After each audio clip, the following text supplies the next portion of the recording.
What's up? So in the last video, I did a video. What's up? So in the last video, I did a bike check on my EAI Toyo Godzilla. And in this video, I'm gonna be doing a bike check on my SQUID So Easy Tracklocross build. Let's get into it.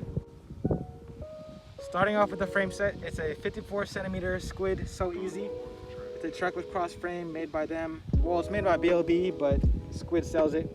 I got the frame custom painted by one of my friends. It's forest green with green sparkles, as you guys can see. And the fork is a custom made wound up. It's made to fit 42C tires, but I'm pretty sure I can fit a little bit more. All right, so jumping into the cockpit, we have a White Industries EC headset along with their tapered spacers. For the stem, we have a 110 millimeter boxcar stem by Paul themselves. The bars are titanium deluxe bars. I cut them to 680 because the 780 were way too long and they were hurting my wrist.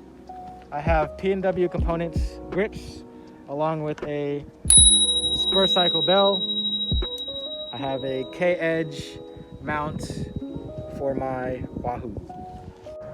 For the saddle, I have a Brooks C17 with a Paul tall and handsome seat post and Paul's quick release seat post clamp. Now for the drivetrain, we have All City 612 cranks with a custom SQUID RAKETA chainring. It's 43 tooth.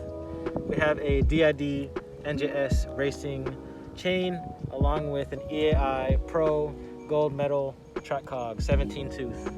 And for the bottom bracket, it's a White Industries tapered titanium bottom bracket. The pedals are 520, I think, Shimano 520, just a basic mountain bike clipless pedals.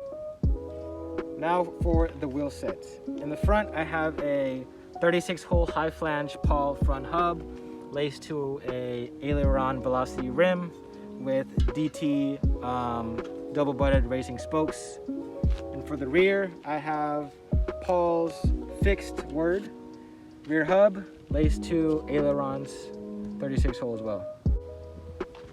As for the accessories, I have ARUNDEL stainless cages, and as for the tires, I run 40cc byways from WTB. That concludes this build. Thank you very much for watching. If you like this build, it's kind of weird, it's kind of funky. It's meant to be funky, meant to be wild. Yep, that's my build. Bye.